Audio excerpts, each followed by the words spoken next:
So Lewis Young begins a special report tonight. Are the skinheads violent racists or, more innocently, young people in rebellion? Lewis? Well, the answer is complicated, Bill. The skinheads emerged in England more than 20 years ago. Young, working-class people looking for a means of self-expression among the hippies and rockers of that time. The movement lingered through the 70s, taking on a tougher, more violent edge, and they have been in New York for the best part of the last decade. Lately, a racist skinhead minority has gained national media attention, and many skinheads are saying, no, that isn't us. We decided to take a look.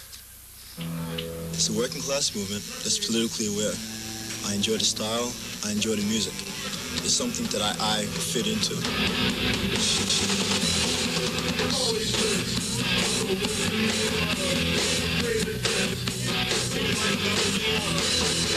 A very rainy Sunday in New York, and we have come to CBGB's here in the Lower East Side because the skinhead movement is built essentially around a special kind of rock and roll music, a kind of rock and roll music that is performed here. And we come on Sunday because Sunday for skinheads is Thrash Day. The skinheads are drawn to the angry power of punk rock music and display their appreciation of it by thrashing about on the stage and dance floor. The music articulates a rage that all skinheads seem to share, but few seem able to put into words. The shaved heads, the polished steel-tipped work boots, the skinhead style, all provide a refuge and a vague code of conduct for a small segment of our alienated young. We believe in using our fists and our feet and our boots, our bodies. We don't believe in going around with guns and everything, because that's not really the skinhead way, you know? Pete is one of them. This 21-year-old Long Islander was worried about losing his job when I met him. He doesn't expect to be treated fairly. Most skinheads don't. I'm just angry at, at everybody because the way they treat me. Why should they have a right to treat me differently? Because I'm not the rich people, because I'm not as rich as them, the poor people, because I'm not as poor as them. So being a skinhead gives Pete something to feel a part of, something to belong to. And it is worth noting that skinheads collectively view themselves as victims of society. A popular symbol, in fact, shows a skinhead on a crucifix.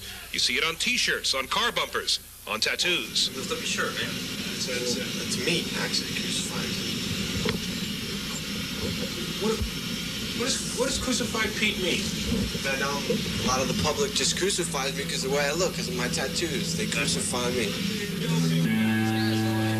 The skinhead world is rife with symbolism, and some of it is chillingly familiar. Some skinheads, mostly in places outside New York, have become neo-Nazis and white power advocates. This variation on the skinhead theme has taken root as close as Trenton and Philadelphia. These skinheads have found a focus for their anger, a scapegoat, and a new type of racist rock music that glorifies hate. The English group Screwdriver is a favorite.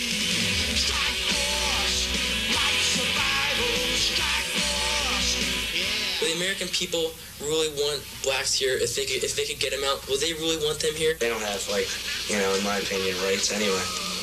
So I don't object to 4 people beating up a gang.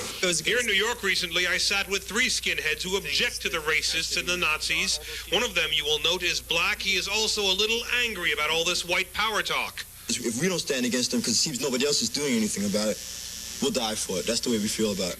This skinhead agrees and says you can usually tell racist and Nazi skinheads by the swastikas on their bodies and clothing. A German cross, he insists, is a more benign symbol with no racist or anti-Semitic overtones. And if you see this tattoo or symbol, you are dealing with a special brand of skinhead, a straight edge. A skinhead Nancy Reagan might even learn to love. I don't do drugs, I don't drink, I don't smoke. I don't mess around. I don't hang out in the streets. I don't bother people. And that's all part of being a skinhead? To me, that is part of being a skinhead, yes. Now, you may want to debate the point about whether shaving one's head and getting tattoos is an appropriate means of self-expression, but there is no debate over the fact that many young people who claim to be skinheads are simply not racist. Having said that, however, we point out there is a danger to contend with. Established hate groups are trying to convert skinheads to their own way of thinking. Tomorrow, we'll see some of the more disturbing early warning signs in our area and meet some local skinheads who say they're ready for battle with this new menace. A possible violent clash in the offing, that's tomorrow on Eyewitness News at 6. of the news we hear about them seems to say the skinheads are racist and violent.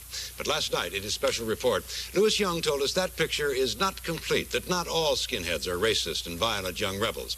Still, in his report tonight, Louis talks about the dangerous side of the skinheads. Lou? Well, Bill, it's estimated there are at least 2,000 of them nationwide. We're talking now about racist or neo-Nazi skinheads, people who have adopted the shaved head lifestyle of a skinhead, along with the philosophy of groups like the Ku Klux Klan and White Aryan Resistance. They have gained a lot of national media attention lately, and they have popped up in quite a few places, and there are at least a couple of them in our town. You got to come down to my level. He's a skinhead with a definite point of view. Ken Hill of Inwood, Long Island, dismisses many of the people we showed you yesterday as kids looking for a style. Real skinheads, he says, are from the lower or lower middle classes, and they work hard and they love their own kind. But most importantly, he says, they are always white. You're a skinhead. Yeah. Consider yourself a racist? Yeah. Anti-Semitic? Just a racist. If Ken Hill hasn't embraced anti-Semitism yet, there are groups out there trying to change his mind. Established hate groups in this country consider the skinheads ripe for conversion to their causes. This man, Tom Metzger of the San Diego-based White Aryan Resistance, calls skinheads his frontline troops, roaming the streets, making the world safe for white people. You've got an angry lot of white kids across the country that are being squeezed out with affirmative action and so forth, and they're reacting, and sometimes there is violence. The Anti-Defamation League of B'nai B'rith tracks hate group activity in this country and says Metzger's appeal to skinheads is having an effect. Racial attacks like the recent murder of an Ethiopian immigrant in Oregon, we're told, is part of a pattern. Skinheads are being blamed. And in Florida, 16-year-old Dean McKee's hair had grown out by the time he was brought to trial, but he was a skinhead when he stabbed a homeless black man to death. He was sentenced to life in prison after the state took the case to a jury. To Dean McKee, the man was a nigger. This was a killing for killing's sake. Closer to home, white power skinheads have formed organized groups in the Trenton and Philadelphia areas. And just this month, 3 skinheads were arrested in Manhattan at a PATH train station for beating up a Bayonne man and threatening his family. The victim says he objected to their racially charged language. 2 of the defendants are from Philadelphia, but one, 22-year-old John Cook, is from Nutley, New Jersey. That, in part combined with a sudden outburst of anti-Semitic vandalism in Belleville and Oakland, New Jersey, has the Anti-Defamation League convinced racist anti-Semitic skinhead activity is moving in our direction. This movement has spread around the country into parts of the country where there have not necessarily been hate movement activities in the past. We have received allegations, tips, if you will, of racist skinhead activities in New York City, and we are currently in the process of investigating them. But here in New York, racist skinheads are running into resistance. Bruce Kreitman is one of the organizers behind Skinheads Against Racial Prejudice. He's Jewish. We got people out there that are phonies, that are taking our appearance away and trying to, move into our movement, and they think they're gonna wipe us out, but they're not gonna do it. In Greenpoint, Brooklyn, we found Bruce's picture hung in effigy outside a skinhead hangout. They call this place the White House. Most of the white power skinheads who like to come here, we're told, are now in hiding.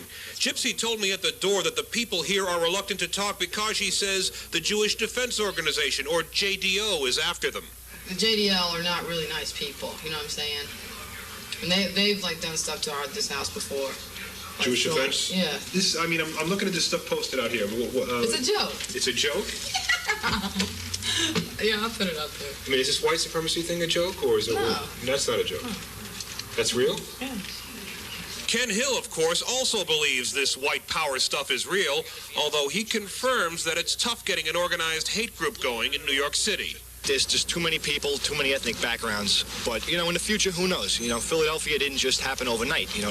That came about, over a period of time. So you're hopeful that you can form something here in New York? Yeah.